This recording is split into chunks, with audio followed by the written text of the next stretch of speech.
Alright, so last week we talked about God is faithful.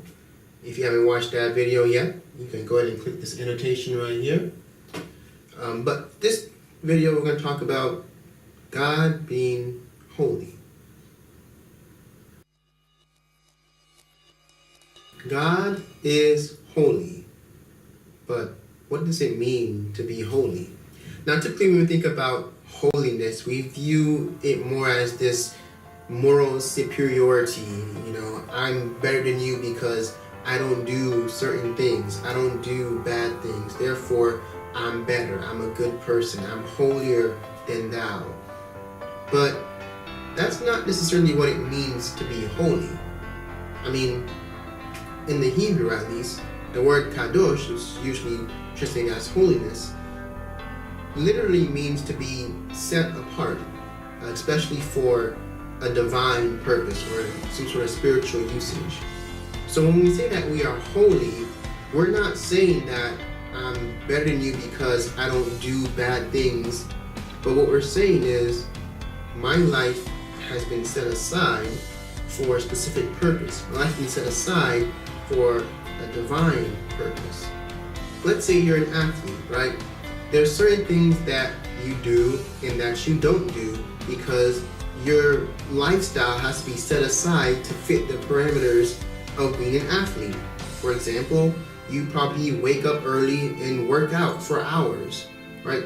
Probably normal people don't do that, but you have to because you have to maintain your fitness. You have to maintain your body and your health through working out and exercising more rigorously than other people might. Also, the way you eat will be different, right? You can't eat fast food every day. You can't eat unhealthy foods because that's going to affect your health. And you need to maintain optimal health in order to be an effective athlete, right? You're not going to do drugs because, if you get caught using drugs, you're probably going to get kicked off the team, or you're probably going to be suspended from games or whatever, right? There's certain things that you do and that you don't do because your life is set aside for this particular job that you do, which is being an athlete, right? So in the same way, that's kind of what holiness is, being set apart, and you're doing certain things and not doing certain things simply because in order to maintain this lifestyle of being an athlete, you have to live a certain way. In the same way, if you're going to be a Christian, you have to live a certain lifestyle, live a certain way in order to be set apart, to be used in that fashion in an effective manner. God can't use you if you haven't laid your life aside to be used by Him. You can't try to do things your own way, but still try to do it God's way and still say I'm holy and give my life to God. It doesn't work that way. It's exclusive. Right? It's either you are living for God and your life surrendered to Him, or you're just living for yourself, your own pleasures, or what have you.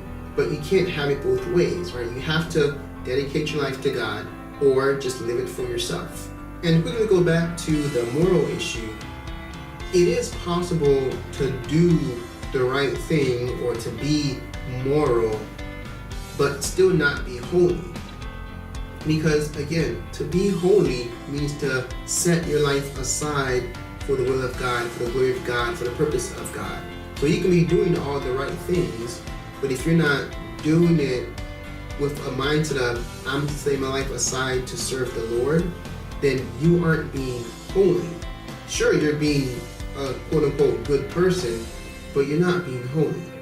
And that's a lot of the issues that we see, like with the Pharisees, right? The Pharisees are doing all the right things, but they didn't actually have any real connection or relationship with God. They're doing it just because they wanted to think of themselves more highly than they ought to, right? They wanted to be morally superior or think themselves as more morally superior, so they did these things to make themselves feel good about themselves. That's not what it means to be holy, right? Being holy is something that's really humbling, right? I'm saying my life is not my own. I'm not living for myself. I'm living for God. My life is set aside for His purpose and for His use. Holiness is really a choice. a choice that we make every day to say, my life is not my own. My life belongs to the Lord, and I'm going to set my life aside. I'm going to set my will and my desires and my priorities aside so that I can be used by God, so that I can do God's will and perform whatever it is that He wants me to do in my life. And again, being holy does not mean that you are perfect, okay?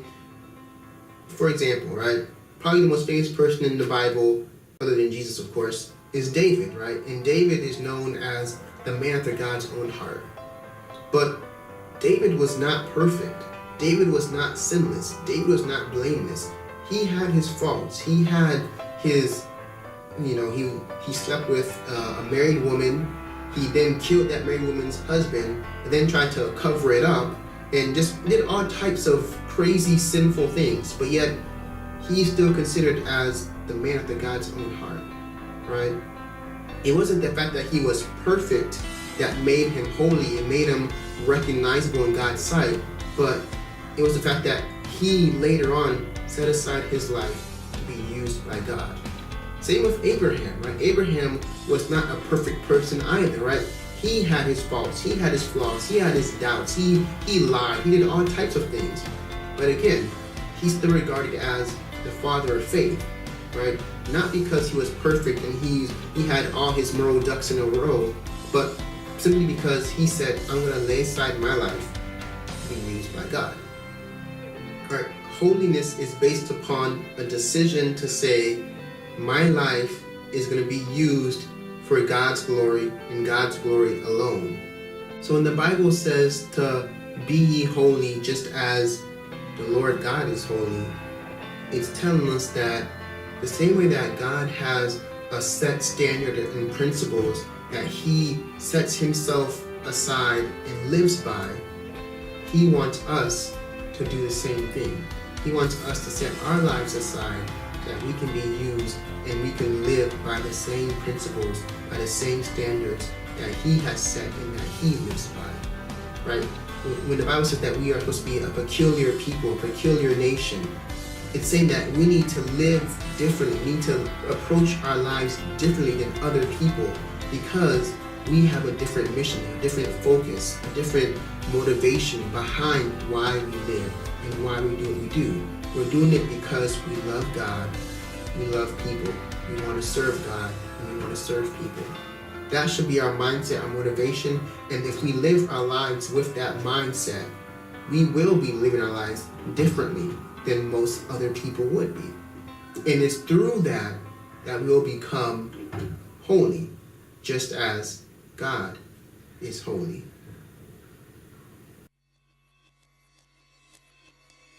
So what can you do, practically speaking, what can we do to live a more holy life, right? Let me know in the comments below. Let's have a little discussion about this. Make sure you share the video so that people can get involved in the conversation as well. Be sure to subscribe, like the video, and as always, think on these things.